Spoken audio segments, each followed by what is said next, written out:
এবার কুশীলব দুটি ভাই রণস্থলে গিয়ে দেখে যে সকলেই প্রায় মারা গেছে, কেবলমাত্র 3 জন মরে নাই। এই 3 জন কে কে মরে নাই? ভগবান, বিভীষণ আর জাম্ববান। এই 3 জনে কিন্তু মরে নাই। হনুমান ছিল ব্রহ্মজালে বন্দী। এই হনুমানকে দেখে কুশীলবকে বলছে, দাদা ওই দেখো কত সুন্দর একটা বানর, এই বানরটিকে আমাদের মায়ের কাছে নিয়ে গেলে না আমাদের মাকে খুব খুশি হবে। চলো না দাদা, এই বানরটিকে আমরা আমাদের মায়ের কাছে নিয়ে যাই। কুশীলব আমার হনুমানকে নিয়ে যাচ্ছে মায়ের কাছে।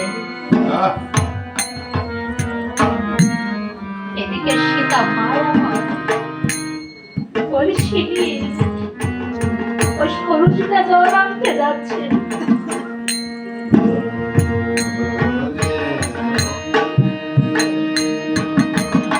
যেতে যেতে মা সীতার হাতের কম্পন থেকে খসে পড়ে গেছে।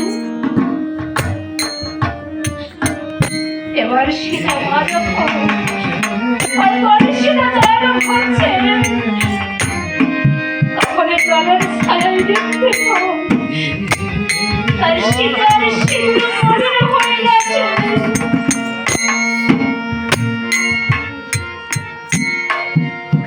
এবার সীতা মা যখন কলসি নিয়ে ফিরে যাত্রা করেছে, মাঝে মাঝে গিয়ে কলসিটি গাছে থেকে পড়ে গিয়ে চুলকানি সন্ধ্যা হয়ে গেছে।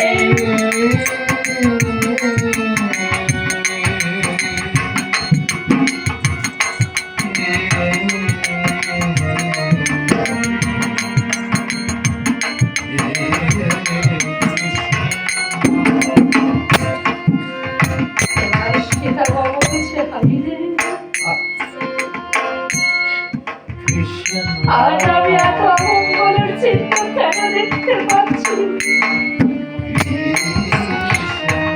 সীতা মা যখন উঠিলে যাত্রা করেছে,